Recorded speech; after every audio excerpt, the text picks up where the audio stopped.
Bonjour et bienvenue à cette édition du Bulletin des régions, une émission produite grâce à la collaboration des télévisions communautaires associées à Cogeco. Bonne émission. Alors, qu'est-ce que ça évoque pour vous, le 5-10-15? C'est un espace absolument magnifique. C'était des belles professions dans ce temps-là? J'ai fait 40 ans, madame. Non. Je vois l'homme comme un arbre parce que l'homme prend racine comme l'arbre. Avez-vous l'impression qu'il y a une relève pour ça? Est-ce qu'il y a des jeunes qui vont... pour pas que ça se perde?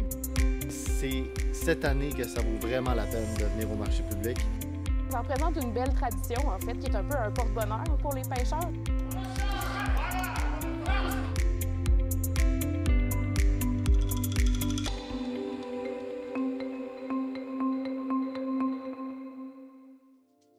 Au sommaire, pour vous cette semaine. À Baie-Saint-Paul, les producteurs de porc font part de leurs inquiétudes pour l'avenir de leur industrie. À Saint-Ferdinand, Alex Boissonneau annonce sa candidature à l'élection partielle dans Arthabasca. À Grande-Rivière, un documentaire présente la déconstruction comme un élément important de l'économie circulaire. À Disraeli, le journal communautaire Le Cantonnier annonce son retour grâce au soutien du programme Nouveaux Horizons. À Montjoly, des boîtes interactives pour expliquer la schizophrénie, la dépression, la bipolarité et l'anxiété. À Saint-Raymond, on participe en grand à la Marche des générations. À Montmagny, la Tournée des vainqueurs est de retour pour une 14e édition. À Saint-Gabriel de Brandon, on se prépare à accueillir le Petit Mondial de la pétanque, édition 2025. Et pour commencer cette émission, on va se rendre à Lanoraie avec l'équipe de CTRB, où l'état lamentable d'une portion de la route 138 a fait réagir les maires de la MRC d'Autrey, à tel point qu'ils ont adressé une résolution spéciale au premier ministre du Québec, François Legault. Alors bonjour à tous. On dit qu'une photo vaut 1000 mots. Imaginez 2 photos. Alors vous pouvez voir en arrière de moi, la photo du bas, c'est un segment de la route 138 entre Sainte-Geneviève-de-Berthier et Lanoraie. Alors c'est l'état de la route actuellement, et même que la photo était prise il y a quelque temps, la route s'est dégradée encore davantage. Et juste en haut, pris la même journée, la photo d'en haut, par rapport à celle d'en bas, c'est à peu près à 3 km. Et c'était pris en même temps, là, 3 minutes d'intervalle, 3 km de distance entre les deux. Et ça, c'est à Sainte-Geneviève-de-Berthier, celle d'en haut. Alors, comme vous le constatez, la route 138, le chemin du roi, la route verte, la route nationale, qui est un peu une honte nationale, on va se le dire. Mais pour en savoir davantage, je vous invite à écouter la vidéo qui va suivre. C'est une intervention que j'ai faite à la MRC d'Autrey auprès des maires. Écoutez ça. Alors, vous avez compris que c'est vraiment la portion à la fin du village, côté est de Lanoraie, jusqu'à la fin de Sainte-Geneviève-de-Berthier à l'ouest, sur le bord de l'eau. C'est supposément la route verte, mais elle n'est pas conseillée c'est pas conseillé par Vélo-Québec de prendre ce tronçon-là. Il ne faut pas passer là, en fait, en vélo, c'est extrêmement dangereux. C'est la route verte, mais c'est aussi le chemin du roi. C'est quand même pareil. Moi, j'ai toujours entendu de la part des personnes qui interviennent sur le chemin du roi, quand on intervient sur le chemin du roi, on fait ça de plus beau qu'ailleurs parce que c'est le chemin du roi. Alors là, ça manque beaucoup d'amour. Mais c'est aussi une route nationale. C'est pas une route de campagne, malgré que ce ne serait pas acceptable non plus une route de campagne, mais c'est une route nationale. C'est quand même panoramique. Panoramique, absolument. C'est une route touristique très fréquentée l'été par beaucoup de cyclistes. Nous, les gens qui nous demandent, parce qu'il y a des gens qui font des expéditions en vélo, c'est que tu dis expédition pour Lanoraie. Alors, ils nous demandent s'ils peuvent passer. Et la réponse, c'est toujours oui, vous pouvez passer, mais assurez-vous d'avoir de la sécurité à l'arrière et à l'avant du groupe pour être sûr qu'il n'arrive pas d'incident. Juste faire une petite historique, là, tout petit historique. Années 60, 70, 80, c'est une route panoramique à l'époque, c'est pas si pire, il n'y a pas beaucoup de trafic. Hein? Rappelez-vous, c'était exponentiel l'augmentation du trafic. À l'époque, il n'y avait pas beaucoup de véhicules. C'était quand même correct. Mais il faut savoir que cette portion de route-là, il y a eu du remblai pendant des décennies. 30 ans, 40 ans, 50 ans, 60 ans, du remblai. C'est le remblai que, lorsqu'on répare les nombreux bris d'aqueduc que nous avons sur cette portion-là, à cause, justement, quand ils ont dévié le trafic l'année passée de l'autoroute sur cette portion de route-là, ça a fragilisé l'aqueduc qui est sous l'asphalte. Il y a 16 pouces d'asphalte. Pas compliqué, il y a 16 pouces d'asphalte. Pour vous dire que ça fait des décennies, là, ils rajoutent. Le problème, c'est que le fond, l'assise, n'est pas bonne, c'est pas homogène. La partie Sainte-Geneviève a été refaite 1290 de mémoire, au complet. Je me rappelle, à l'époque, ils ont arraché sur 2 mètres de profond, ils ont tout refait l'assise comme il faut. Elle commence à s'abîmer un peu, mais c'est quand même pas mal.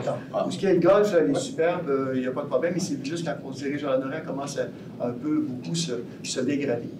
En 99, donc il y a 26 ans, 99-2000, j'avais demandé une rencontre, et la rencontre s'est tenue à Lanoraie. Il y avait la Sûreté du Québec, Vélo Québec, Tourisme Anaudière, le ministère des Transports, et j'en oublie probablement. On s'est rencontrés pour voir comment on pourrait régler la situation, parce que c'était déjà un désastre à l'époque. Et on avait eu une très belle collaboration du MTQ, de tout le monde d'ailleurs, mais du MTQ qui s'était engagé à faire les plans pour recentrer la route et la corriger. Et ils ont livré la marchandise. Le plan qu'ils nous ont livré, là, est à peu près ça d'eau, puis il ferait le tour de la pièce ici. Mais non, mais c'est extraordinaire parce qu'ils ont identifié les poteaux, les arbres, les maisons, les cabanos, tout. C'est vraiment des... Donc, ils ont fait comment on appelle ça? Des fiches techniques. Des fiches techniques pour chaque immeuble. Il y a à peu près 190 immeubles. Et ils s'étaient engagés à faire pas des expropriations, mais du gré à gré, parce qu'en recentrant la route, des fois, ils prennent 10 cm sur 40 mètres d'une propriété pour pouvoir avoir les espaces requis. Ils ont fait du gré à gré. Ils ont une soixantaine d'acquisitions de gré à gré pour, justement, permettre que le nouveau tracé soit mis en place. Il en manque encore 120 ou 130. Mais là, il n'y a plus rien qui se passe depuis 2012. Je vous dirais, là, c'est silence radio. Il n'y a plus rien qui se passe. Et là, je l'ai dit tantôt, mais je vais le répéter, lorsqu'ils ont détourné l'année passée la circulation de l'autoroute des véhicules lourds, mais quand on dit lourd, là, des tiges d'acier de 2 pouces d'épais chargées sur des plateformes là, doubles. Moi, j'ai vu ça, là, ils ont fait ça, ils ont passé de nuit. Et ce qu'il faut savoir, c'est pas un sol homogène, puis il n'est pas drainé. Donc, après, même l'été, la fin du printemps, l'été après le dégel, le sol est encore gorgé d'eau. Et la vibration, vu que ce n'est pas homogène, évidemment, ça brise le réseau d'aqueduc. On a eu 5 bris. Depuis qu'on passé, on a eu 5 bris. Alors oui, je veux bien la refaire la route, parce que quand on a un bris, il faut couper l'asphalte. Je veux bien la refaire, là, mais ça va être long. On s'entend, là? Alors, ça n'a aucun sens. Alors, moi, ce que je demande à la MRC ce soir, puis en passant, je veux souligner la présence de Mme Lynne Clermont, qui est conseillère à Lanoraie et qui est aussi présidente du comité de sécurité routière. Alors, c'est une préoccupation chez nous. Vous passez parfois aussi, puis les gens qui nous écoutent, vous passez tous là. Là, il faut que ça arrête, il faut corriger la situation. Alors, moi, ce que je demande au maire, c'est demandons une rencontre auprès des responsables du bureau du premier ministre. Et j'aimerais mieux qu'on remplace auprès des responsables, et non pas auprès du bureau. Auprès des responsables du bureau du premier ministre pour justement une rencontre d'urgence. Parce que là, il faut faire quelque chose maintenant, il n'est pas trop tard, au moins à très, très court terme. Refaire de l'asphalte aux endroits où il n'y en a plus. Bien, il y en a 16 pouces, il y en a encore, là, mais c'est du décalotage, il y a des trous, il n'y a pas d'accotement. Bien, il y a un accotement, mais en pierre, avec des trous aussi, bien sûr. Accotement insuffisant. Donc, c'est carrément, c'est une histoire d'horreur. C'est une histoire d'horreur, puis hier, on a eu une assemblée du conseil fort populaire à Lanoraie, et M. Vincent Brouillette, qui est ici à la salle, a fait une belle intervention. Je ne pense pas être capable d'être à la hauteur de son intervention parce qu'elle était vraiment bonne. Il a vraiment décrit l'exaspération de la population. Il faut régler cette situation-là et on ne peut pas continuer comme ça. Alors donc, voilà, moi je propose que, et si jamais, et j'ose espérer, on aura une réponse, mais une réponse positive de la part des responsables du bureau du premier ministre, alors moi j'invite l'ensemble des maires de la MRC, je paye l'essence. Puis on va se rendre au Québec. On est électrique. Moi aussi, c'est électrique, je fais un covoiturage. Alors, on va y aller en délégation. Et je pense que il faut marquer le coup. Il faut absolument créer cette situation-là où on est vraiment oublié. On est oublié. Je le répète, c'est Chemin du Roi, c'est la route verte, c'est une route nationale, c'est une honte nationale. Effectivement. Parfaitement d'accord avec c'est vraiment une honte. Après la proposition. Donc, proposé par M. Villeneuve, appuyé par M. Lahaye, à ma droite, à ma gauche. Merci beaucoup. Alors, vous avez pu constater que les maires ont été unanimes à voter une résolution pour interpeller, non pas un ministre, quoique ce serait correct aussi, mais directement le premier ministre du Québec, M. François Legault. On veut le rencontrer et les maires sont tous prêts à aller à Québec le rencontrer pour lui faire un état de situation. Une situation qui est intolérable, inacceptable. Ça dure depuis des décennies, depuis plus de 25 ans, 30 ans. C'est assez, les gens sont exaspérés, c'est dangereux, extrêmement dangereux. Donc, on a une résolution votée par la MRC que j'ai proposée moi-même. Et cette résolution-là, dans le fond, elle dit au gouvernement, agissez en urgence devant cette situation-là. Il faut absolument corriger ce dernier segment de la route verte au Québec, un des derniers segments qui n'est pas complété et qui est extrêmement dangereux, étant donné qu'il y a beaucoup de cyclistes qui passent là durant la saison estivale, mais c'est à l'année longue que cette route est dangereuse. Alors voilà, dès qu'on a des nouvelles, on vous le fait savoir et on espère que le gouvernement, cette fois-ci, va bouger. Merci.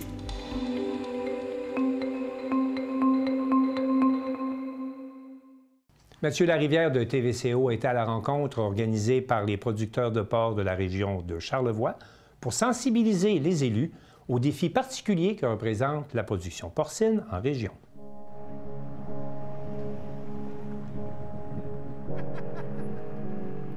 La crise qui secoue la production porcine de la région de Charlevoix prend une nouvelle tournure.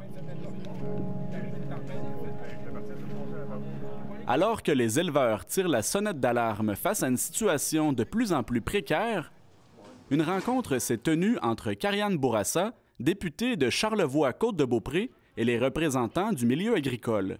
Le but de cette rencontre-là était vraiment de démystifier le coût de production des producteurs de Charlevoix pour démontrer que l'agriculture dans Charlevoix est plus dure un peu qu'ailleurs. Pas parce qu'on est moins bon, mais on a une disparité régionale, on est loin des grands centres et tout. Puis je pense que Mme Bourassa, aujourd'hui, on y a fait la démonstration, puis elle se porte volontaire. Bien, je ne veux pas parler pour toi, mais je pense qu'elle se porte volontaire pour aller porter ce message-là des producteurs aujourd'hui au gouvernement du Québec. Le président de l'Union des producteurs agricoles pour la capitale nationale Côte-Nord soutient que l'industrie agroalimentaire locale participe activement au tissu socio-économique de la région.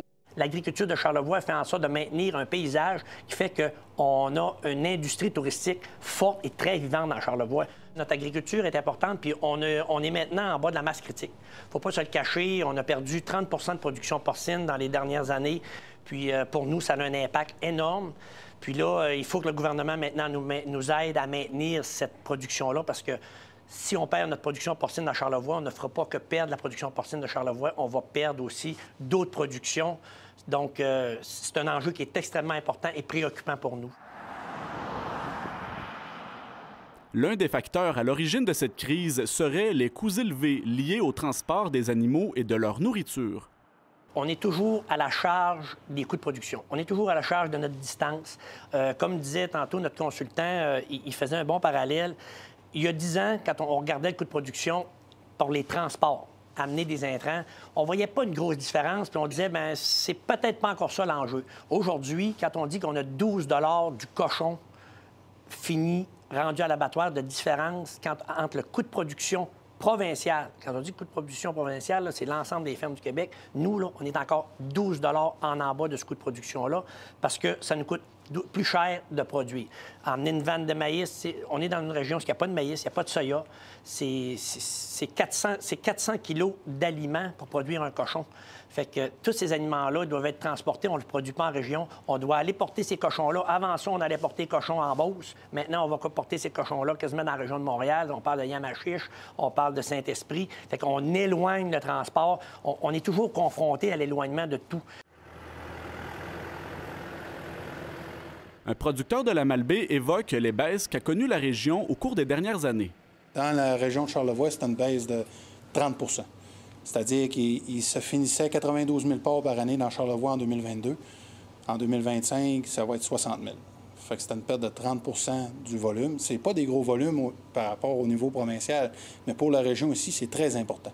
Ce qui fait en sorte qu'on perd les masses critiques, puis on va perdre les services, puis on ne sera plus capable d'opérer. Ceux qui restent vont tomber par la suite parce qu'ils ne seront plus capables d'opérer puis qu'ils n'auront plus de services pour maintenir la production. Ce même éleveur n'est pas rassuré pour la production régionale dans les années à venir. L'inquiétude présentement, c'est ça, c'est l'avenir, où est-ce que c'est qu'on s'en va. Vous savez, avec ce que c'est qui se passe avec les États-Unis présentement, là, on annonce au niveau provincial qu'il y a énormément d'incertitudes. Puis ça crée des retards d'investissement, de records.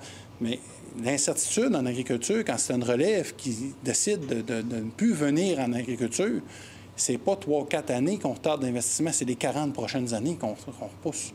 Puis quand une relève disparaît, elle ne revient pas. Les régions périphériques comme la nôtre ne couvrent pas notre coût de production. Monsieur Pilote tient toutefois à apporter certaines nuances. Notre production se porte bien. Nos finances, c'est un peu plus difficile, mais notre production se porte très bien. On est parmi les plus productifs de la région, de la province. On a des producteurs qui font partie des 25 % mais les plus productifs de la province. Par contre, on a des coûts plus importants, puis il faut qu'ils soient reconnus. J'aurais jamais pensé être aussi fier d'être le président de la Fédération des capitaines nationales Côte-Nord qu'aujourd'hui, parce que vous avez répondu présent et je suis fier de vous! L'Union des producteurs agricoles du Québec a formulé des demandes précises pour améliorer les conditions de production dans Charlevoix, comme une réforme du programme d'assurance stabilisation des revenus agricoles, communément appelé l'ASRA. Nous, c'est sûr que ça fait longtemps qu'on parle d'une agri-région. Quand on fait les calculs de coûts de production, on ne veut pas être géré. Nous, on demande de ne plus être géré sur un coût provincial. On veut qu'on prenne en compte vraiment la réalité d'un coût de production régional. On fait partie du Québec. Le Québec, on le sait, dans peu importe le ministère, dans les façons qu'on calcule, nous, on n'est pas dans le mur à mur, mais on est dans provincialement. C'est toujours un coût provincial. Je pense que l'agriculture, présentement, ne peut plus se permettre ça. Et on en a quelques pistes de solutions. Comme je vous dis, on parle des agri-régions, un calcul différent en fonction des régions périphériques versus les régions centres. Mais ça, nous, on peut faire des suggestions, mais il faut que le gouvernement démontre une ouverture à vouloir changer ou améliorer des choses.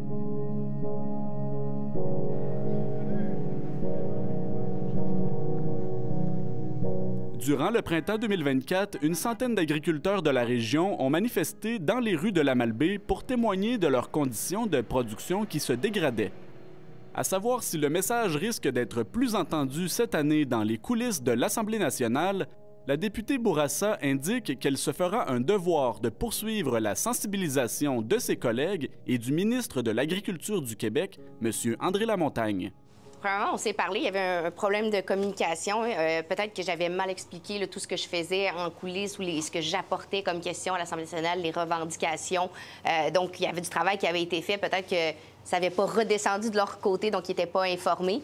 Mais oui, assurément, avec ce qui s'est passé l'année passée, j'ai écouté les producteurs, puis j'ai sorti justement lors de notre rencontre tous les dossiers de producteurs que j'ai aidés, soit des producteurs laitiers, des producteurs de pommes, des producteurs de petits fruits. Tu sais, avec l'île d'Orléans, avec Charlevoix, c'est énormément de fermes qu'il y a sur notre territoire. Fait que oui, on aide les producteurs au cas par cas, mais là, on a décidé de prendre le gros dossier des producteurs de porc et l'inégalité qu'il y a dans Charlevoix. Puis moi, oui, en étant députée de Charlevoix, bien, je vais aller prendre cette information-là, puis je vais sensibiliser mes collègues. Puis aussi, il y a tout l'aspect, puis on en a parlé, des conséquences pour la région au complet. Si les producteurs sont pas là pour occuper le territoire, bien, c'est des gens qui vont peut-être aller vers les grands centres, c'est des gens qui habiteront pas dans nos régions, c'est des écoles qui vont fermer, c'est des épiceries qu'on pourra pas maintenir en vie. C'est tout ça qu'il faut comprendre.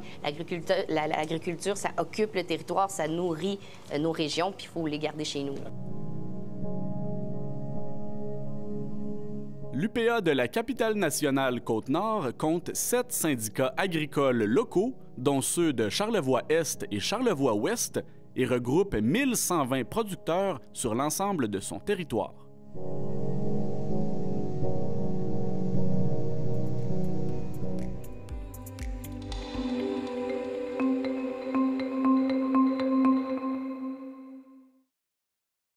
C'est accompagné de son chef, Paul Saint-Pierre Plamondon, que l'ex-animateur de radio Alex Boissonneau s'est rendu à Saint-Ferdinand pour annoncer sa candidature dans le cadre de l'élection partielle dans le comté d'Arthabasca. L'équipe de la Télévision des Érables était sur place. Je suis heureux d'être ici pour la première fois de ma vie, ce matin, pour présenter la personne qui sera notre candidat à l'investiture dans la circonscription d'Arthabasca, Alex Boissonneau. À ce stade-ci de notre histoire, si on ne ramène pas une gestion plus saine des finances publiques, si on ne met pas fin à des chèques à des multinationales pendant qu'on n'encourage pas nos PME ici dans Arthabasca, si on n'a pas un plan pour réduire, ramener les seuils d'immigration à un niveau où est-ce que le logement est disponible, où est-ce qu'on est capable de franciser, si on ne soutient pas nos agriculteurs, il va vous faire l'inventaire de ce qu'il m'a livré comme préoccupation. Puis il m'a posé la question, est-ce qu'il y a de la place pour quelqu'un de centre-droit? Et je réitère ce que j'ai dit lorsque j'étais en campagne pour devenir chef il y a maintenant 5 ans, parce que ça va faire bientôt 5 ans que je suis chef du Parti québécois. On est une coalition de gens à droite et à gauche. Et évidemment, on tend la main à tous ceux qui ont le cœur à bonne place et qui veulent faire passer les intérêts du Québec avant toute chose. Là, je me suis dit, il y a une formation, le Parti québécois, qui accueille des gens comme moi. Des gens qui croient qu'en ce moment, le contrat social au Québec est remis en question. On paie le quart de notre rémunération, de notre salaire en impôts. Parfois plus qu'on a de la misère à avoir un médecin. On paie des montants assez incroyables. Écoutez, il y a un fardeau quand même qui est important pour les contribuables. C'est correct si on offre des services en échange. Pas moyen d'avoir une place en garderie. Ce genre d'enjeux-là m'ont interpellé. Puis il y en a d'autres pour la région, puis je vais y revenir. Mais j'ai senti qu'à l'intérieur du Parti québécois, il y avait, comme le disait Paul, cet esprit de coalition où des gens qui, comme moi, se sentent pour toutes sortes de raisons. Puis là, il faut comprendre aussi, quand on parle gauche-droite, il y a une remise en question de ces référents-là partout en Occident. Mais pour un gars comme moi qui aujourd'hui définit plus de centre-droit, il y a une place. Comme il y a une place pour les gens de gauche aussi au Parti québécois. Des gens qui disent qu'il faut un État plus efficace, puis qu'il faut en donner plus aux citoyens pour ce qu'ils payent. Pour la question aussi de la proposition centrale du Parti québécois, de la souveraineté du Québec, c'est évidemment quelque chose qui m'interpelle aussi parce que moi, au cœur de ma proposition, j'estime que les Québécois peuvent être plus riches individuellement et collectivement. Puis que comme n'importe quel autre peuple, ils doivent pouvoir assumer librement leur destin. C'est aux Québécois de choisir, évidemment, mais j'ai toujours respecté la cohérence de Paul, de mon chef là-dessus, que de dire c'est ça qu'on présente à la population. Puis c'est un beau projet. Puis on va en parler, puis on va l'assumer. C'est quelque chose qui m'interpelle aussi. Sur ce que j'ai comme proposition pour la région, ce qui m'interpelle ici, bon, moi je pense que l'État doit être plus efficace. Je pense que les contribuables vont en avoir davantage pour leur argent. On est dans un coin ici où il y a des entrepreneurs qui ont de la difficulté à arriver. Ici, là, c'est une région où les gens travaillent fort. Les gens veulent pouvoir faire fructifier leur avoir, fructifier leur entreprise, puis ils aimeraient ça que l'État leur donne un coup de main. Moi, de voir un gouvernement qui a amené le Québec là où il l'a amené, décoter le Québec, c'est pas arrivé depuis 1993, nous amener un déficit proprement scandaleux. On n'a jamais vu ça non plus. Alors qu'on donne des millions à des entreprises multinationales, je veux que cet argent-là se retrouve dans notre coin de pays. Parce que c'est ce coin de pays-là, c'est notre monde que je veux mettre en avant de notre politique. Puis le Parti québécois a des propositions sérieuses par rapport à ça. Je pense aux agriculteurs. Les agriculteurs dans le coin, moi j'ai travaillé, j'ai ramassé de la roche. Chez Mme Fréchette quand j'étais jeune. Il y en a de la roche ici. Hein, puis les agriculteurs, ils savent, là, ils sont là. J'en ai ramassé. Il y a une détresse qui se vit à un moment donné chez les agriculteurs. J'en ai parlé aussi à mon émission. C'est pas facile. Ils ont l'impression d'être tout seuls à tel point qu'il y en a qui vivent une détresse psychologique. Il faut que l'État soit là pour les accompagner. On est dans un monde d'entreprise, un monde de PME. Les gens prennent beaucoup d'initiatives, puis il faut que le gouvernement soit là. Je pense à l'immigration aussi. L'immigration est nécessaire, mais il faut qu'elle soit bien faite. En ce moment, les seuils sont beaucoup trop élevés. Je suis d'accord avec la proposition du Parti québécois là-dessus. Il faut que la personne immigrante, puis on se rappelle toujours que c'est une personne qui vit souvent une tragédie, puis qui a un visage devant cette personne-là, que cette personne-là soit bien accueillie, qu'elle ait accès à des services, qu'elle ait un emploi, que la communauté aussi soit bien servie là-dedans. Et c'est la proposition du Parti québécois. Je pense aux jeunes dans la région qui sont plus capables de se loger. Moi, là, si vous avez une propriété à vendre sur le bord du lac, là, hein, si, c'est beau, hein? C'est beau ce qu'on a derrière. J'ai grandi sur le bord du lac. Je suis pas sûr que je pourrais me payer ça aujourd'hui, là. Les prix ont explosé. C'est pour tous les logements, toutes les propriétés. La jeunesse n'arrive plus à s'en sortir là-dessus. Moi, je trouve ça scandaleux. Je trouve que c'est un des pires échecs générationnels que de ne pas permettre aux jeunes d'avoir accès à la propriété.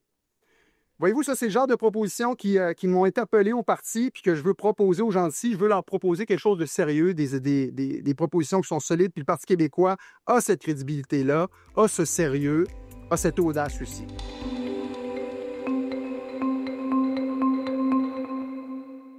La Régie intermunicipale de traitement des matières résiduelles de la Gaspésie vient de produire un documentaire qui s'appelle « Déconstruire ». Et Valérie Pinault, de Téléval, nous explique que ce documentaire porte sur une forme d'économie circulaire qui intéresse de plus en plus les promoteurs. Nathalie, dans le cadre du Jour de la Terre, vous avez sorti un documentaire. Oui, c'est un documentaire sur la déconstruction. Donc, en 2023, on avait réalisé un projet pilote.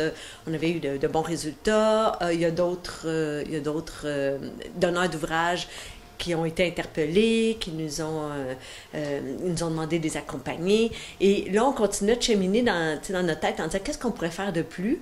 Et on s'est dit, un documentaire, ça pourrait être intéressant. On a eu une opportunité. Il y avait un bâtiment qui allait se déconstruire à Gaspé.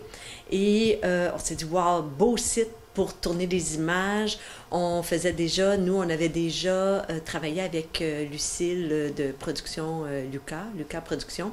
Alors, c'est comme si les astres étaient alignés. On a tourné ce documentaire-là qui mettait justement en perspective l'intérêt de choisir cette avenue-là, tu sais, comme moyen de gestion au lieu de la démolition. Donc, on voulait interpeller, mais de sentiments. On voulait aller chercher un petit peu le senti ou l'émotion chez les donneurs d'ouvrages ou chez les entrepreneurs. Donc, un documentaire, 10 minutes, ça met la table et franchement, c'est une très belle facture. Là, je vous invite vraiment à aller le voir. Là. Sur notre site Internet, il y a la page « Déconstruire ».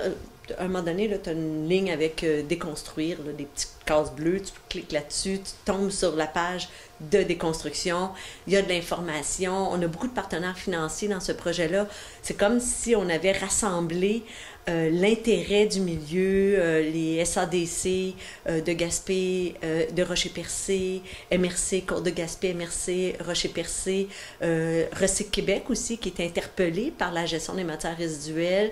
On a eu la collaboration donc de l'entrepreneur à Gaspé, Rénovation, CM. On a eu ensuite aussi Gestion Bourgade, bien sûr. Alors, quand tu mets tous ces gens-là ensemble, avec la collaboration aussi du CERIEC, qui est un laboratoire de réflexion au Québec sur l'économie circulaire dans le milieu de la construction, il y avait comme un bon momentum, puis ça a donné un résultat intéressant, puis pour les entrepreneurs ou les donneurs d'ouvrages, ils vont visionner ça, puis ils vont dire « Ah tiens, oui, j'ai envie d'aller plus loin », et là, ils vont se rendre sur notre page, sur notre site web, puis il y a une boîte à outils, et là, ils vont pouvoir se mettre les pieds dans l'action. Croyez-vous que votre documentaire va faire des petits bébés partout de projets de déconstruction ailleurs? Ben oui, on a reçu beaucoup de commentaires d'ailleurs très positifs. C'est des gens qui le mot inspirant est revenu très souvent. C'est inspirant. Alors c'est ce qu'on voulait. Oui, le projet qu'on avait réalisé en 2023 avec la ville de Grande-Rivière puis la ville de Chandler. C'était bien, les entrepreneurs du coin qui avaient participé à ça, comme MFT, puis du Gué Sanitaire, c'était intéressant parce qu'ils pouvaient tester la chose sur le terrain. On avait eu des petits résultats, mais c'était à notre échelle. Là, ce qu'on voulait, c'était monter une marche, puis envoyer un signal un petit peu plus provincial, si on veut. Et puis ça a fonctionné parce qu'on a fait une diffusion à Montréal dans le cadre du sommet sur l'économie circulaire. Il y a eu une diffusion au festival Vue sur mer à Gaspé. Puis on a senti là qu'il y avait quelque chose, là, que le documentaire interpellait des gens. Donc maintenant, il reste à tout le monde en fait d'aller le visionner. C'est ce qu'on veut, qu'un maximum de personnes aillent le visionner. Oui, mais combien ça vous a apporté comme de réemploi des matériaux de vos projets de déconstruction? Bien, quand on a réalisé le projet en 2023, c'était 70 %. C'est-à-dire qu'on avait 2 sites. On avait un site à Chandler qui était un vieux bâtiment qui avait été abandonné longtemps, puis on a réussi à réemployer 4 %. Le site de Grande-Rivière, des bâtiments de bois, de la tôle, c'était vraiment propice, 70 % de réemploi. Le réemploi, c'était vraiment les citoyens qui viennent acheter les matériaux à 50 % de la valeur du marché. C'était parfait.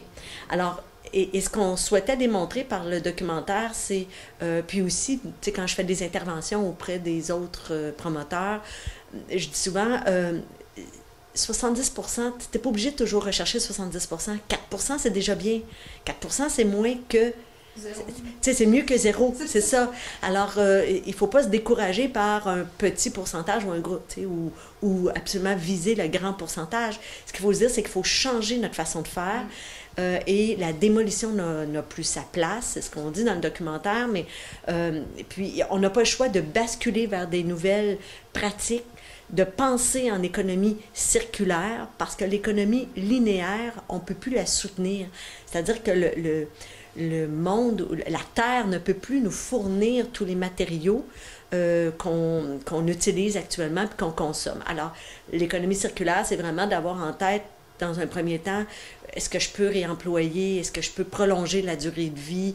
Et ben c'est ça, il met la table à ça, en fait, il va chercher un petit peu le fil du cœur, puis de dire, ah tiens, peut-être que ça pourrait t'intéresser cette approche-là, puis c'est ça, de mettre un pied dedans et de complètement changer notre pratique au niveau de la gestion des chantiers de construction. Oui, puis dans le fond, de réaliser que le jour de la Terre soit tous les jours. C'est tous les jours. C'est vraiment tous les jours. Puis, le documentaire, on cible une portion importante de la gestion des matières résiduelles parce que les matériaux de construction, rénovation, démolition, puis tout ce qui transite par les écocentres, c'est bien, acheminer les matières aux écocentres, mais ça représente 30 quelques % là, de ce qu'on génère comme matière résiduelle. C'est énorme comme quantité. Et puis, quand vous vous rendez dans un écocentre, puis vous voyez cette montagne de bois-là, ça n'a juste comme pas de bon sens. Moi, la première chose que je me dis tout le temps, c'est, bon Dieu, qu'on est riche, de jeter à ce point-là. Alors, c'est ça, ça initie une réflexion, puis ça inspire. C'est à ça que sert un documentaire pour ma part.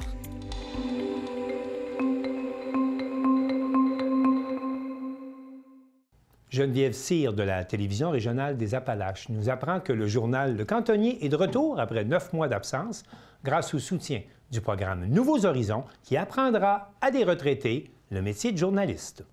Bien, aujourd'hui, on se trouve à Disraeli, en fait, pour souligner un événement merveilleux.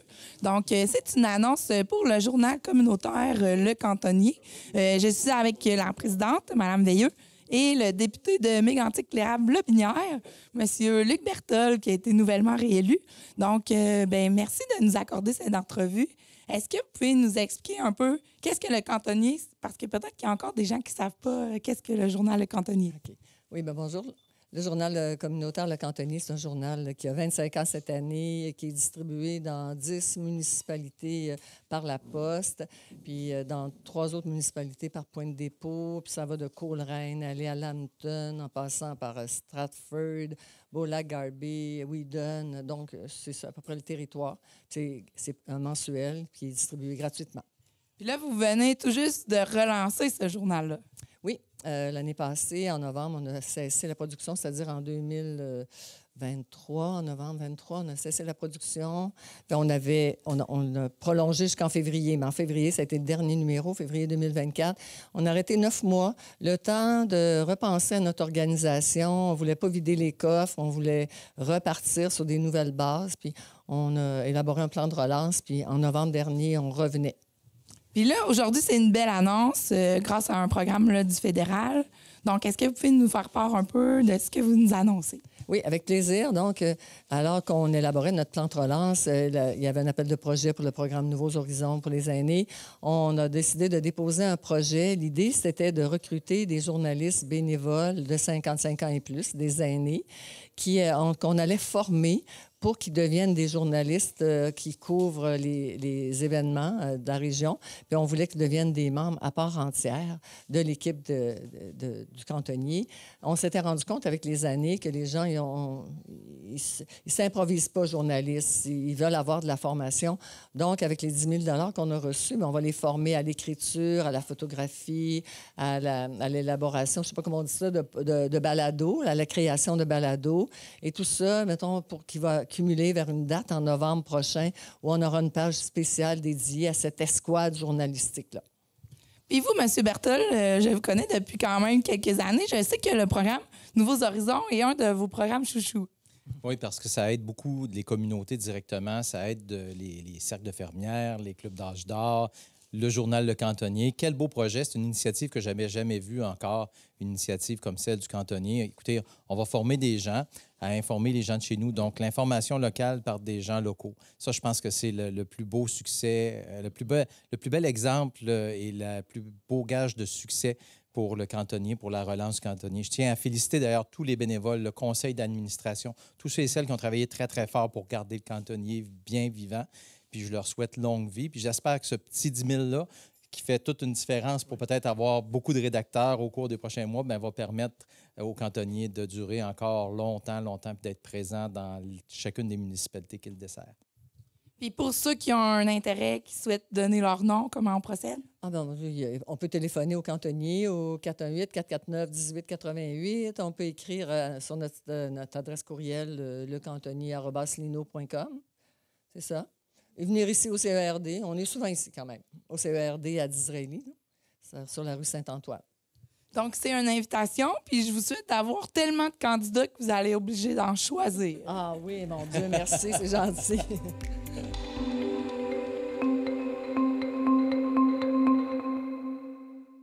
Pour mieux comprendre les personnes qui vivent avec des problématiques de santé mentale et lutter contre les préjugés, la Maison des Tournesols propose une expérience interactive à Montjoly. Un reportage de Marc Després de la télévision de la Métis. Alors, on se trouve à la fête des générations ici à l'amphithéâtre des Jardins de Montjoly. Et bon, il y a une activité particulière. Il y a certaines boîtes juste derrière vous. Oui, en effet, c'est les box d'épicentre. C'est des box qui aident la population à comprendre ce que vivent les personnes qui sont aux prises avec soit la schizophrénie, la dépression, la bipolarité ou l'anxiété. Qu'est-ce qui fait qu'on a décidé d'accueillir cette activité-là ici à Montjoly?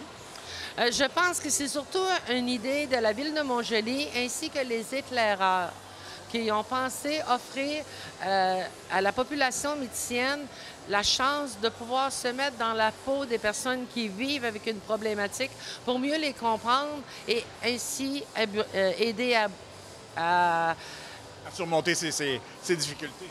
Oui, surmonter les difficultés puis aussi abolir les préjugés. À ce moment-là, je pense que c'est même la première fois que ça sort de Montréal. C'est la première fois qu'ils osent sortir le box de Montréal. On est la première région qui a la chance d'accueillir ces box-là. Et bon, le fait que la Maison des Tournesols s'occupe justement de gérer cette activité-là aujourd'hui, c'est que, bon, vous êtes un organisme là, qui travaille en santé mentale. Exactement. C'est nous, l'organisme de la Métis, qui est dédié pour la santé mentale. Et qu'est-ce que ça fait d'accueillir une telle activité ici à Montjoly? C'est quand même gros, puis c'est le fun, on est heureux, on est vraiment très fiers qu'on ait la chance de pouvoir accueillir ces merveilleuses choses. Et à ce moment-là, comment ça se passe, grosso modo? Donc, ce sont des box, on entre dedans? C'est ça, c'est que les gens sont invités à rentrer dans les box, ils se mettent des écouteurs, ils peuvent sortir en tout temps, il n'y a aucun danger, là. Ils peuvent sortir en tout temps. Ils se mettent des écouteurs et, comme si on prend un exemple, celle de la schizophrénie, il y a un écran devant toi et ils écoutent ce que la personne dit à l'écran, mais ils entendent aussi des voix pas toujours positives, là, puis des voix négatives, puis il faut qu'ils essaient de se concentrer sur ce qu'ils lisent à l'écran. Fait que ça met vraiment un peu dans la peau des personnes qui vivent avec des entendeurs de voix. Et donc, celle-ci, c'est le son en particulier. Un autre, je pense que c'est comme des espèces, un gros sac qu'on se met sur les épaules. Oui, c'est une veste lestée. C'est pour la dépression. C'est une veste lestée que tu as et le banc se cante à un moment donné. Fait que pour sentir toute la lourdeur quand tu vis de l'anxiété. Puis encore là, c'est avec un casque, puis tu écoutes ce qui se dit. Et dans un autre cas, à ce moment-là, donc, c'est comme un banc particulier. Oui, c'est un banc particulier où on entend comme la vibration, comme ton cœur qui bat. Fait que encore là, il te pose des questions, puis là, tu entends toutes des voix, puis tu sens que l'anxiété monte en toi. Fait que c'est vraiment très, très bien fait. Est-ce que les gens sont gênés donc, de tester, de vivre l'expérience? Il y a des gens qui n'osent pas aller aux 4. Okay. Il y en a certaines qui peuvent faire plus peur que d'autres. Okay. Mais il y en a d'autres, par contre, qui vont vouloir faire les 4. Vouloir comprendre et voir c'est quoi la différence et essayer de mieux comprendre aussi des fois quelqu'un de leur entourage. Donc, c'est de faire vivre des simulations en quelque sorte de situations. Oui, des simulations, mais des simulations vraiment légères. Et à ce moment-là, donc, est-ce que les gens sont majoritairement prêts à quand même faire chaque bois? La plupart, oui. La plupart, oui. Ils sont prêts et ils ressortent de là, puis là, ils ont des questions à poser. Donc, juste pour ça, c'est intéressant d'avoir une telle activité ici? Tout à fait. Oui, tout à fait. C'est vraiment intéressant. Oui. Et c'est ça, donc vous, à ce moment-là, donc vous donnez des conseils par la suite, vous référez. Qu'est-ce qui arrive quand on fait les étapes? Bien, premièrement, on les explique qu'est-ce qui va arriver. Pour pas puis on les rassure également, les dire qu'ils peuvent arrêter en tout temps, qu'ils peuvent sortir en tout temps, qu'il n'y a aucun danger, qu'ils n'attraperont pas la maladie non plus parce qu'ils ont participé au box. Et par la suite, on les explique le pourquoi de la chose. Et pour la Maison des tournesols, bon, c'est un outil bon, qui vaut la peine d'être quand même testé actuellement. Quand même, oui. Parce que c'est sûr que la Maison de tournesol, elle, n'aurait pas pu s'offrir une telle activité. Donc, c'est grâce aux éclaireurs si on a la chance, justement, d'avoir ça chez nous aujourd'hui. Oui, tout à fait. C'est quand même onéreux. Et pour vous, à ce moment-là, bon, une fois que les gens ont vécu cette expérience-là, quel genre d'aide vous pouvez apporter à ces gens-là? On peut surtout les aider à mieux comprendre ce que vivent les personnes. On lui dit, là, vous l'avez vécu pendant 10 minutes. Imaginez quand vous le vivez à journée longue, pour aider à développer l'empathie face aux personnes qui ont la problématique. Parce que, bon, les gens sont parfois savent qu'ils ont peut-être certaines problématiques, mais sont gênés en quelque sorte de consulter. Il y en a que oui, puis il y en a qui vont mieux aussi dire « Ah ouais, bien, comme ça, c'est normal que je ressentais telle chose ou telle... » Oui, tout à fait. Donc, les gens se sentent parfois anormaux, entre guillemets. Ils se demandent si des fois, ils sont seuls là-dedans. Oui. Donc, si on a besoin d'aide en cours de route, bon, on n'a pas vécu peut-être l'expérience, mais on a des doutes qu'on souffre peut-être de l'une de ces... je ne sais pas si on appelle ça des maladies. Une problématique. Une problématique, OK. Donc, si on vit une de ces problématiques-là, donc ça vaut la peine de consulter, là, parce qu'il y a de l'aide qu'on peut avoir en région. Oui, il y a de l'aide. Puis vous pouvez venir aussi à la Maison des tournesols si vous avez des questions, vous avez des interrogations, vous voulez avoir plus de documentation, vous pouvez venir nous voir à la Maison des tournesols sans problème, au 141 Avenue de la Gare à Montjoly. Bon, on sait que les éclaireurs, il y en existe quand même beaucoup au Québec. Donc, s'il y a un organisme qui aimerait ça éventuellement recevoir ces fameuses boîtes-là, ces box-là, donc on leur suggère de faire une demande vers les éclaireurs? Oui, on peut essayer, mais c'est mieux d'essayer de se regrouper à plusieurs, parce que c'est quand même assez dispendieux. Mais comme on dit, ça vaut quand même l'investissement. Tout à fait. Oui. Bien, merci beaucoup. Ça me fait plaisir.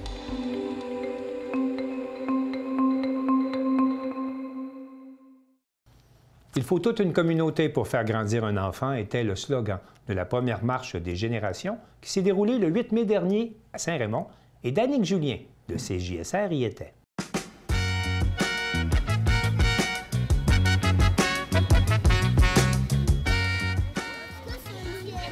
Ici Danique Julien, journaliste présentement avec Arwa BJ de la table 0-5 ans pour parler de la marche des générations. C'est aujourd'hui un succès en ce moment parce qu'il y a plusieurs centaines de personnes qui se sont déplacées. Comment vous voyez ça, l'événement? On est vraiment content d'avoir ce monde-là, puis on voit ça, c'est un vrai succès, puis toute la collaboration de partenaires qui sont impliqués, ça c'est le fruit de la collaboration, c'est sûr.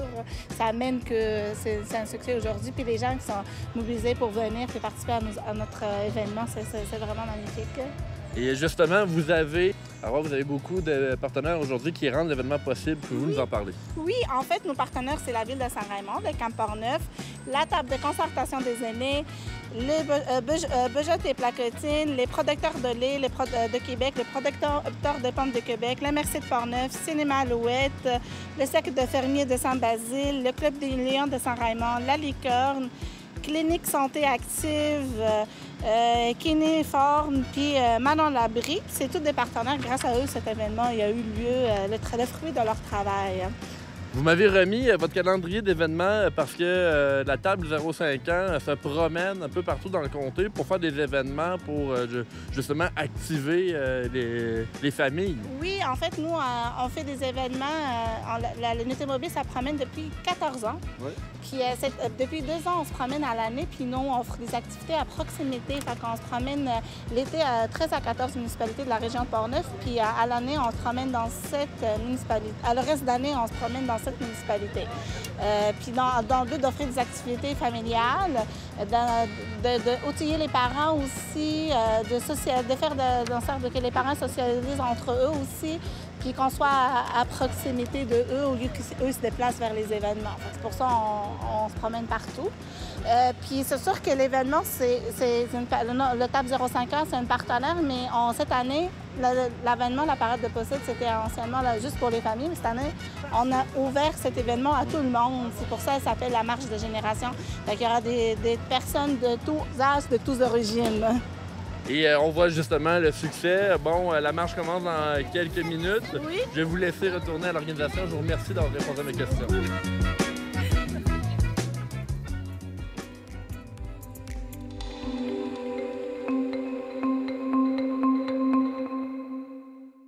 Le 16 août prochain, la Fondation de l'Hôtel-Dieu de Montmagny propose la 14e édition de la Tournée des vainqueurs et Mario Lacombe de CEMA TV nous explique comment y participer.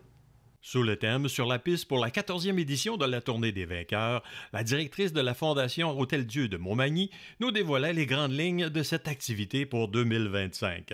Annick Bélanger, directrice Fondation de l'Hôtel-Dieu de Montmagny. D'informer les gens de notre partenaire officiel cette année qui est Uniprix Daniel Lachance. Puis c'est aussi de faire connaître la date qui est le 16 août. Puis c'est d'inviter, c'était aussi de faire connaître tous les trajets pour inviter les gens à participer puis à venir en grand nombre parce que oui, vous pouvez participer, mais vous pouvez venir juste encourager aussi les gens. Là. Tout le monde est bienvenu cette journée-là. L'événement se déroulera encore cette année à l'école secondaire Louis-Jacques Cazot dans un cadre sécuritaire et festif, tant pour les départs que les arrivées. Les personnes intéressées à participer à cet événement sportif peuvent le faire dès maintenant en visitant le www.tourneedesvainqueurs.com. À ce sujet, à nouveau, Mme Annick Bélanger. Dans le fond, il y a une inscription à payer qui est tout dépendant, le 60 pour le vélo, la marche à course, c'est 20. Puis après ça, ils sont libres de ramasser des dons ou d'être commandités par des entreprises ou de payer eux-mêmes le montant. Là. C'est vraiment ouvert à tout le monde. Mais oui, chaque participant doit apporter un certain montant selon le volet qu'il fait. Cette année, le comité organisateur de la Tournée des vainqueurs souhaite amasser 55 000 $, tout comme l'an dernier, un objectif qui avait fièrement été atteint par la Fondation en 2024. Rappelons que les fonds amassés dans le cadre de la Tournée des vainqueurs sont destinés à l'amélioration des soins à l'hôpital de Montmagny. À nouveau, Mme Bélanger. La Fondation, c'est vraiment de ramasser des sous pour acheter de l'équipement de qualité pour l'hôpital de Montmagny. C'est grâce à ces activités de financement-là qu'on a un hôpital qui est à la fine pointe de la technologie puis que les gens peuvent se faire soigner dans la région, qui ne sont pas obligés d'aller ailleurs.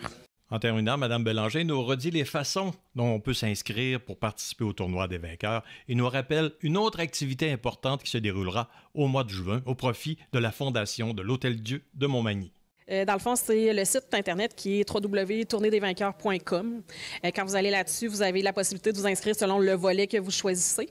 Ça vous permet d'avoir une photo de vous. Ça permet de voir votre profil puis voir les montants que vous avez amassés aussi. Fait que vous pouvez vous donner un objectif. L'objectif de base pour vélo, c'est 160, mais vous pouvez vous donner un objectif de 500, de 100, de 200.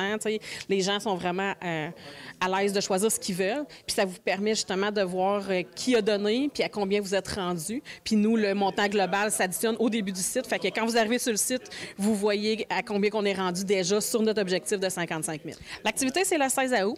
Dans le fond, vous pouvez vous inscrire jusqu'à la dernière minute. C'est juste que le volet vélo, vous avez un maillot là, avec le commanditaire principal. Ça, il y a une date limite qui est habituellement qui est autour du début juin parce que nous autres, il faut les commander. Fait qu'on est obligé de respecter ça. Mais pour la marche, la course, vous pouvez arriver même la veille puis vous inscrire, il n'y a aucun problème. Le vélo, on se demande peut-être une semaine avant parce qu'il y a quand même une gestion de peloton à faire puis de sécurité. Là. Mais le reste, sinon, vous pouvez à la dernière minute, jusqu'à la dernière minute, vous pouvez venir. Mario Lacombe à Montmagny pour CEMA TV. Information.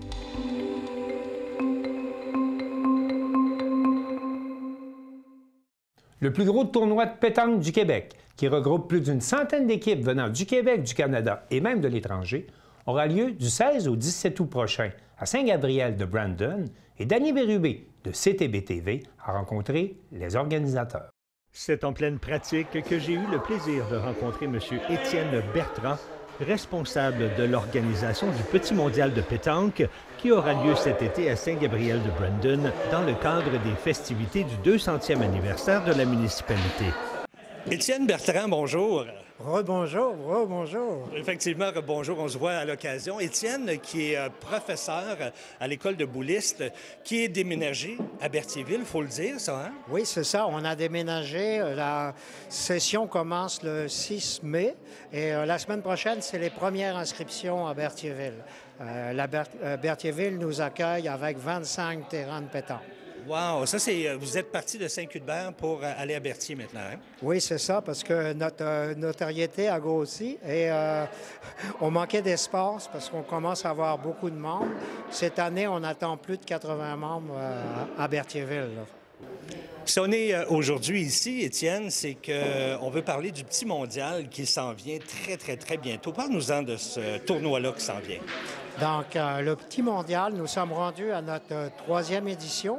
Et cette année, grâce à la ville de Saint-Gabriel-de-Brandon, qui nous fournit le boulodrome, les terrains, pour pouvoir organiser le plus gros tournoi de la province du Québec.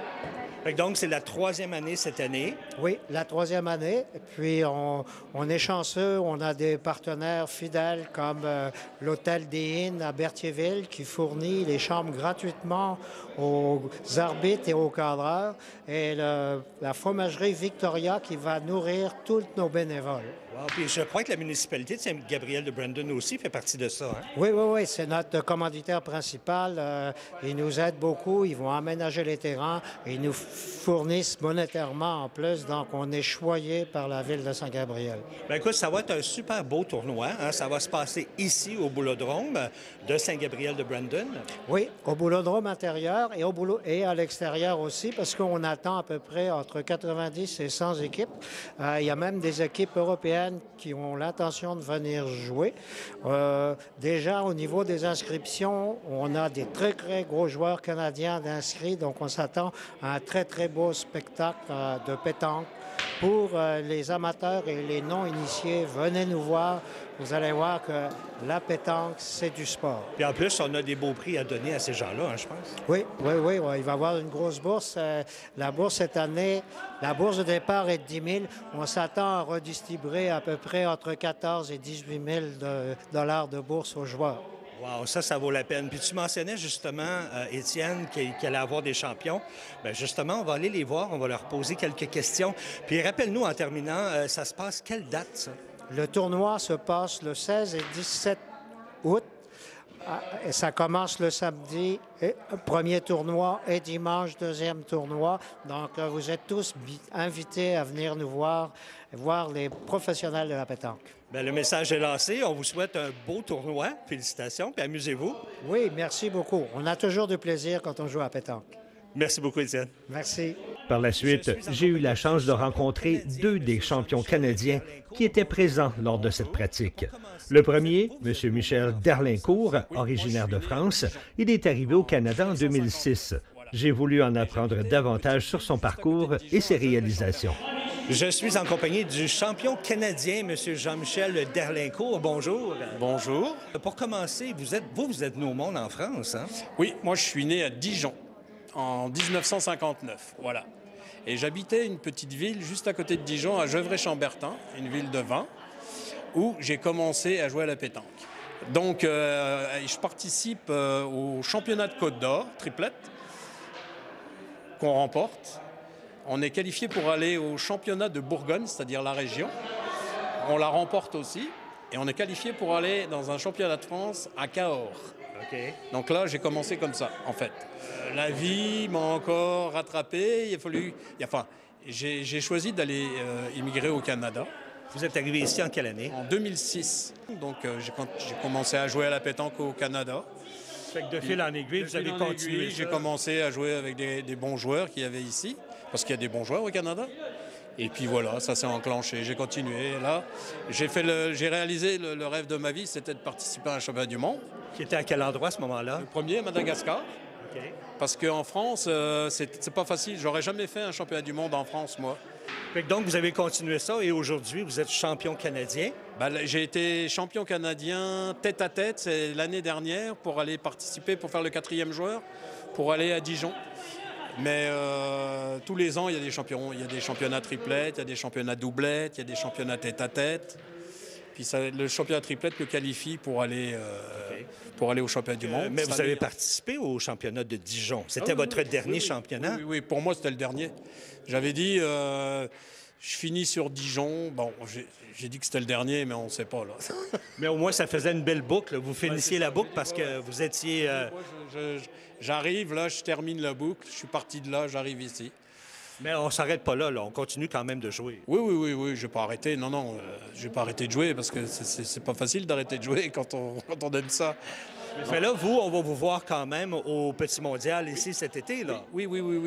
Est-ce que vous êtes ici en tant qu'invité ou en tant que participant? Non, je vais participer au Mondial. On l'avait gagné. La première édition, c'est nous qui l'avions gagné. OK. Ouais. Et puis, on vient tous les ans avec Étienne. C'est un beau concours à faire. Ouais, c'est vraiment bien. On a hâte de vous voir. Alors, on vous souhaite bonne chance. On vous souhaite de vous amuser. Puis bonne retraite. Eh oui, je vous remercie. Oui. Je m'amuse toujours autant. Merci à vous. Merci. J'en ai profité pour m'entretenir avec la championne canadienne, Mme Sonia Coulombe, qui nous apprend qu'elle a déjà gagné une médaille de bronze en duo avec Michel Derlincourt lors d'un championnat du monde. Une autre championne canadienne, Mme Sonia Coulombe. Bonjour. Bonjour. Madame Coulombe, ça fait-tu longtemps que vous jouez comme ça à la pétanque? Oui, j'ai commencé à l'âge de 6 ans. Donc, et là, j'en ai 55. À la veille de mes 55, j'ai eu quelques années de repos, mais oui, ça fait effectivement très longtemps que je joue. Effectivement, vous êtes championne canadienne. On a gagné le titre à plusieurs reprises. Oui, à plusieurs reprises, en doublette et en triplette. Expliquez-nous rapidement, qu'est-ce que c'est en doublette et en triplette? En doublette, c'est qu'on a 2 joueurs avec 3 boules chaque, donc 6 boules. En triplette, c'est qu'on est 3 joueurs avec 2 boules. Donc, il fait la même chose, 6 boules par équipe. Donc, 3 joueurs, exemple, de chaque côté. C'est ça. Mais vous, on vient de parler avec M. Jean-Michel. Vous avez déjà compétitionné avec lui. Vous avez même gagné une médaille dans un championnat du monde. Oui, en Belgique, en 2017. 2017. C'était dans quelle catégorie? C'était le championnat du monde, c'était en mix, un homme, une femme. Par équipe? Par équipe, c'est ça. Et vous aviez remporté quelle médaille? La médaille de bronze. Puis là, cet été, j'imagine qu'on va vous voir au Petit Mondial ici à Saint-Gabriel-de-Brandon? Oui, le samedi. Je joue chez les hommes parce qu'ils n'ont pas voulu que je joue chez les femmes. Ah non, expliquez-nous ça. Non, la fédération, les femmes se sont plaints. Donc, ils ont fait des catégories. On est 6 femmes seulement qui sont hors. Les autres, il y a des argents et des bronzes. Et ils nous ont dit qu'on n'avait pas le droit de jouer 3 femmes hors ensemble, à moins d'aller jouer chez les hommes argent. Parce que vous aviez trop d'expérience, c'est pour ça? Bien, les femmes trouvent qu'on est trop fort. Oui, bien écoutez, c'est normal quand on est champion, hein? Oui, c'est ça. Bien, on vous souhaite de vous amuser énormément cet été. Parfait, bien merci beaucoup. Merci à vous. Plaisir de vous revoir. Effectivement. Merci. Vous êtes donc tous attendus au Centre multifonctionnel de Saint-Gabriel-de-Brandon les 16 et 17 août 2025 pour le Petit Mondial de pétanque.